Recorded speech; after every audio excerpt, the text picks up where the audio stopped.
سأل سائل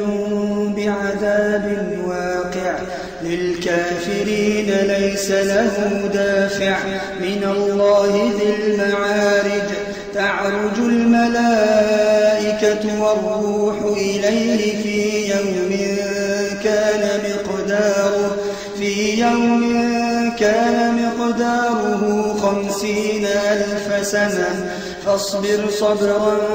جميلا إنهم يرونه بعيدا ونراه قريبا يوم تكون السماء كالمهل وتكون الجبال كالعهن ولا يسأل حميم حميما يبصرونهم يود المجرم لو يفتدي من عذاب يومئذ ببنيه وصاحبته وأخيه وفصيلته التي تؤويه ومن في الأرض جميعا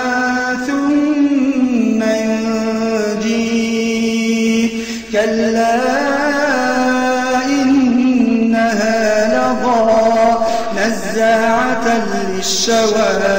تدعو من أدبر وتولى وجمع فأوعى إن الإنسان خلق هلوعا إذا مسه الشر جزوعا وإذا مسه الخير منوعا إلا المصلين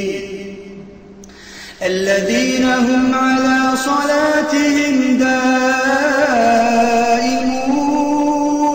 والذين في أموالهم حق معلوم للسائل والمحروم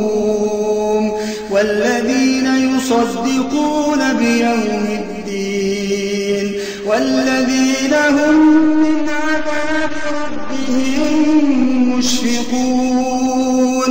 إن عذاب ربهم غير مأمون والذين هم لفروجهم حافظون إلا على أزواجهم أو ما ملكت أيمانهم فإنهم غير ملومين فمن ابتغى وراء ذلك فأولئك هم العادون والذين هم لأماناتهم وعهدهم راعون والذين هم بشهاداتهم قائمون والذين هم على صلاتهم يحافظون أولئك في جنات مكرمون فما للذين كفروا قبلك مهطعين عن اليمين وعن الشمال عزين أيطمع كل امرئ منهم أن يدخل جنة نعيم كلا إنا خلقناهم مما يعلمون فلا أقسم برب المشارق والمغارب إنا لقادرون على أن نبدل خيرا منهم وما نحن بمسبوقين فذرهم يخوضوا ويلعبوا حتى يلاقوا يومهم الذي يوعدون